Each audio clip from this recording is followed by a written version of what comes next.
नमस्कार दोस्तों, mystery chronology के यूट्यूब चैनल में आप सभी का बहुत बहुत स्वागत है।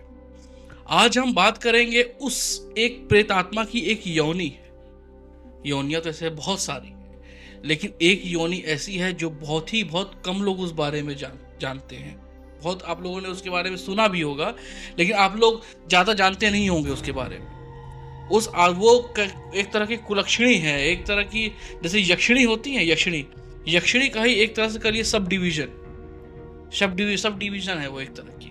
और वो प्रेतात्माएं ऐसी होती हैं जो जीने के लिए इनको इंसानी खून या उस तरह की खून की जरूरत होती है। जब तक ये खून इन्हें ना मिले, ये चैन से नहीं रह पाती, ये अपनी आयु को और बढ़ा नहीं सकती।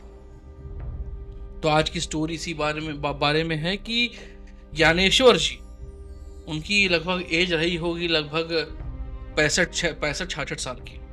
वो बड़े ही अकेले थे। उनका एक बीवी थी, बच्चा था, बहू थी। परिवार बड़ा अच्छा खासा परिवार था। उनकी बीवी चल बसी लगभग 6-7-8 साल पहले। उनकी बीवी चल बसी तो वो अकेले पड़ गए। अकेले इसलिए पड़ गए क्योंकि बेटा अपने परिवार में बिजी, ये अकेले क्या करे। तो एक बार क्या हुआ, एक बार ये जब निकले थे ड्राइव में, अकेले ही निकले थे, तो एक औरत, दूर जंगल था, काफी घना जंगल था, घने जंगल के बीचों बीच एक औरत ने इनको हाथ दिया। तो ये लिफ्ट देने के लिए रुक गए तो देखा क्या, जो लड़की थी बड़ी खूबसूरत सी लड़की थी। जंगल में लड़की, ये भूत प्रेत जैसी चीजों को बिल्कुल भी नहीं मानते थे, बिल्कुल इग्नोर करते थे ऐसी चीजों। तो होता क्या था, जब उन्होंने देखा उसको तो बहुत ही खूबसूरत सी थी, तो इन्होंने लिफ्ट दे दी उसको। तो उसने फिर धीरे धीरे करते करते उस लड़की ने अपने बारे में बताया कि मेरा नाम रानी है और मैं ऐसी गांव में रहती हूँ, जंगल के पार उस गांव है, और मेरा कोई नहीं। मेरे पिताजी को भी लोगों ने चोरी का इल्ज़ाम लगा के गांव से निकाल दिया, ब्ला ब्ला ब्ला। ऐसी कानमन गढ़ंत कहानी बना करके इनके साथ घर आ गई रहने के लिए। पहले तो बेटे और बहू को बहुत दिक्कत हुई, उन्होंने बहुत सारा ऑब्जेक्शन लगाया, लेकिन बाप जो था वो अड़ा हुआ था, नहीं है, रहेगी, साथ में रहेगी, यहीं पे हमारे घर रहेगी, घर का काम काज करेगी। तो सब लोग कहे चलो ठीक है भाई, ऐसी बात है तो उसको रख लेते हैं घर पे। रख लिया तो मुश्किल से हफ्ते भर के अंदर ही उसने घर के एक एक सदस्य का दिल जीत लिया। तो अब जब सबका दिल जीत लिया तो सबको उस पर पूरा भरोसा हो गया। लेकिन एक चीज लोगों ने नोटिस नहीं की, वो नोटिस किया उन्होंने 1 महीने बाद। देखा क्या, घर वालों ने ये देखा कि जो ज्ञानेश्वर जी हैं, उनकी हेल्थ दिन पर दिन डाउन होती जा रही है, बहुत कमजोर होते जा रहे हैं। क्या बात थी, किसी को समझ नहीं आ रहा था। डॉक्टर को दिखाया गया, डॉक्टर भी समझ नहीं पा रहे थे भाई दिन पर दिन इनकी हेल्थ कमजोर क्यों हो रही है, क्यों इतनी हेल्थ इनकी डाउन होती जा रही है। एक बार की बात है, जब लड़के की बहू, यानी कि जो उनकी बहू थी, ज्ञानेश्वर जी की बहू, रात में उसको प्यास लगी। और प्यास लगी तो जब वो पानी पीने गई तो देखिए उसके पायल की छन की आवाज है।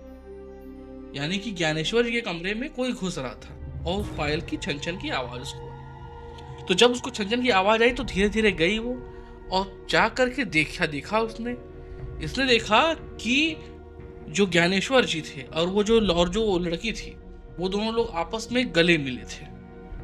तो ये थोड़ा सा अजीब लगा, भाई गले मिले हैं, तो इन्होंने इग्नोर कर दिया। फिर अगले दिन बहू ने बताया अपने हस्बैंड को, और पापा जी और रानी में आई थिंक कुछ गलत रिलेशन शुरू हो चुका है। तो बेटा भी भड़क गया। तो बेटे को बहू ने बोला कि भाई अभी रुक जाइए, अभी कुछ समय थोड़ा इंतजार कर लीजिए, अभी बोलना सही नहीं।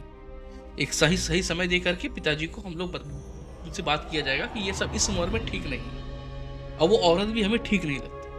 तो अगली रात को फिर पति पत्नी ने प्लान बनाया कि चल के देखा जाएगा ये लोग क्या करते हैं आपस में, और इनकी जो प्यार की हदें हैं वो किस तरह कितनी दूर तक जा चुकी है। तो जब रात को ये लोग जा करके देखते हैं, धीरे से दोनों पति पत्नी जाते हैं इनके कमरे में, देखते हैं दोनों लोग आपस में गले मिले हैं। लेकिन एक सबसे बड़ी चीज ये लोग नोट करते हैं कि जो ज्ञानेश्वर जी के कंधे से यहाँ से खून रिस रहा है। तो खून रिस रहा है करते करते जब लोग ऊपर गर्दन पे देखते हैं तो देखते क्या है, वो रानी जो है अपने दोनों दांत उनके कंधे में चुभो करके उनके खून पी रही थी। ये देख करके दोनों पति पत्नी कांप जाते हैं अंदर से।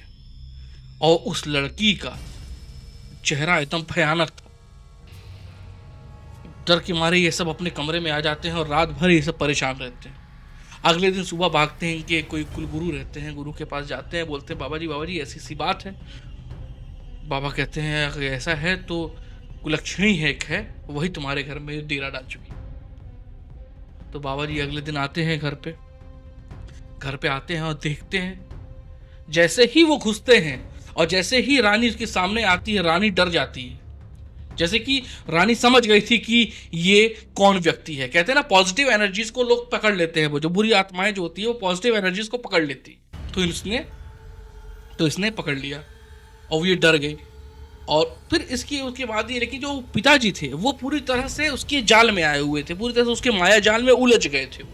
वो कहते थे भाई यही है मेरे लिए, मैं इसे शादी करूंगा और इसके साथ ही अब मैं घर बसाऊंगा। तो बहुत ज़्यादा ही कंट्रोवर्सी होती है, बहुत ज़्यादा ही प्रॉब्लम होती है, लेकिन धीरे धीरे करते करते बाबा जी रहते हैं वो अब उसके असर को ख़त्म कर देते हैं। और एक ध्यान देने वाली बात देखिए, जैसे ही वो कुलक्षणी बाबा जी को देखती है, तुरंत ही वहां से दुम दबा के भाग जाती है। मतलब ये एक ऐसी योनि है जो पॉजिटिव एनर्जी से डरती बहुत है, सकारात्मक ऊर्जाओं से डरती बहुत है। फिर बाबा जी के यज्ञ किया, पूजा पाठ किया, तो धीरे धीरे उसका असर खत्म होता है। तो दोस्तों, आप आज की स्टोरी का सारांश समरी सिर्फ इतनी सी है कि अगर आपको कोई व्यक्ति मिल रहा है और वो अपनी मीठी मीठी बातों में, अपनी इमोशनल बातों में आपको इमोशनल बहाना चाह रहा है, तो थोड़ा सा संभल जाइए। कोई भी अगर इंसान मीठा मीठा या इमोशनल बोल रहा है तो ये दुनिया इमोशनल होने की नहीं। दोस्तों, आज का ये वीडियो आपको कैसा लगा कमेंट सेक्शन में हमें ज़रूर बताइएगा। हमारे चैनल मिस्ट्री क्रोनोलॉजी को सब्सक्राइब ज़रूर कर लीजिएगा, और आपके जो भी दोस्त, आपके जो भी लोग आपके बहुत ज़्यादा इंटरेस्ट रखते हैं हॉरर स्टोरीज़ में, उनको ये चैनल शेयर ज़रूर कीजिएगा, ताकि वो लोग भी सब्सक्राइब कर सकें और आने वाली हमारी लेटेस्ट अपडेट्स को, लेटेस्ट वीडियोज़ को ध्यान से देख सकें। देखते रहिए मिस्ट्री क्रोनोलॉजी।